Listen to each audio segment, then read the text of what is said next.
नमस्कार. आजच्या ठळक बातम्यामध्ये तुम्हा सर्वांचे स्वागत. आज तारीख 2 फेब्रुवारी 2026 सोमवार. आजपासूनच पवित्र फाल्गुन महिन्याला सुरुवात होत आहे. भगवान शिव आणि श्री कृष्णाच्या उपासनेचा हा महिना तुम्हा सर्वांसाठी सुख समृद्धीचा जावो. फाल्गुन महिन्यात काय करावे? या महिन्यात भगवान श्री कृष्णांच्या बालरूप आणि तरुण रूपाची पूजा करणे अत्यंत फलदायी मानले जाते. त्यांना दररोज गोपीचंदन अर्पण केल्याने सौभाग्य लाभते. महाशिवरात्री हाच पवित्र महिना येतो. त्यामुळे संपूर्ण महिनाभर शिवलिंगावर पांढरी फुले आणि बिल्वपत्र अर्पण केल्यास मनोकामना पूर्ण होतात.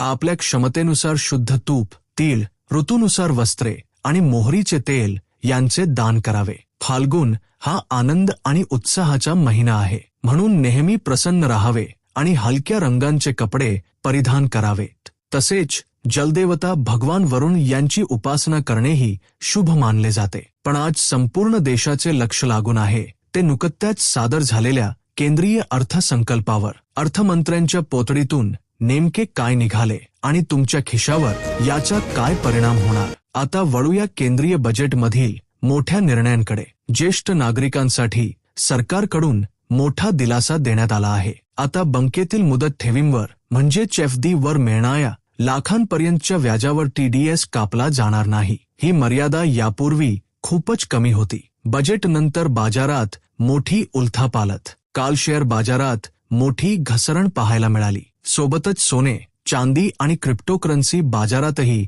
जबरदस्त पडझड झाली. चांदीचे दर 2 दिवसात तब्बल 1,36,000 रुपयांनी खाली आले आहेत, तर सोनेही 31,000 रुपयाने स्वस्त झाले आहे. मेक इन इंडियाला मोठा हातभार. सरकारने देशांतर्गत उत्पादन वाढवण्यासाठी काही महत्त्वाचे निर्णय घेतले आहेत. मोबाईल फोन उत्पादन स्वस्त होणार, इलेक्ट्रिक वाहनांच्या बॅटऱ्या स्वस्त होणार, कॅन्सरसह काही जीवनावश्यक औषधांचे दर कमी होणार. मात्र इन्कम टॅक्स स्लॅबमध्ये कोणताही बदल केलेला नाही. रेल्वेसाठी मोठी घोषणा. या बजेटमध्ये रेल्वेला तब्बल 3 लाख रुपये कोटींची तरतूद करण्यात आली आहे. सरकारने 7 नवीन हायस्पीड रेल्वे कॉरिडॉर जाहीर केले आहेत. यामुळे प्रवास वेगवान होणार असून मालवाहतुकीलाही मोठा फायदा होणार आहे. दक्षिण भारतातील रेल्वे कनेक्टिव्हिटी आणखी मजबूत होणार आहे. बजेटवर राजकीय प्रतिक्रिया. पंतप्रधान नरेंद्र मोदी यांनी या बजेटला विकसित भारताचा पाया असे म्हटले आहे,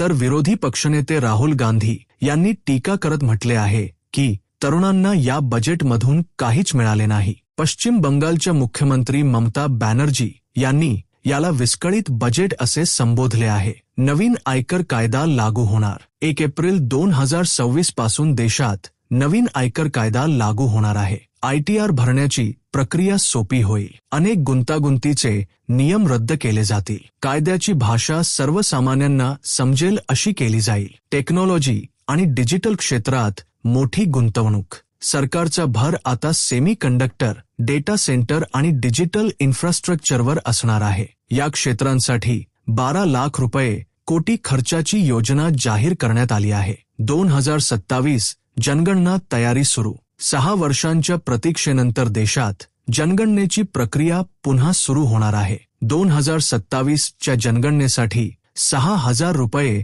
कोटींची तरतूद करण्यात आली आहे. विद्यार्थ्यांसाठी मोठी संधी. सरकारने एक अभिनव योजना जाहीर केली आहे. देशभरातील 15,000 शाळा आणि 500 महाविद्यालयांमध्ये क्रिएटर लॅब्स सुरू करण्यात येणार आहेत. येथे विद्यार्थ्यांना डिजिटल कंटेंट तयार करणे, सोशल मीडिया प्लॅटफॉर्म वापरणे आणि AI टूल्सचा उपयोग कसा करायचा हे शिकवले जाणार आहे. आरोग्य क्षेत्रातही मोठी घोषणा. देशात AIIMS सारखी 3 मोठी आयुर्वेद रुग्णालये उभारली जाणार आहेत. तसेच प्रत्येक जिल्ह्यात मुलींसाठी स्वतंत्र वसतिगृह बांधण्याचा निर्णय घेण्यात आला आहे. बजेटचा एकूण आकार. वित्तमंत्री निर्मला सीतारामन यांच्या 85 मिनिटांच्या भाषणातून 53 लाख रुपये कोटींपेक्षा जास्तीचा अर्थसंकल्प देशासमोर मांडण्यात आला.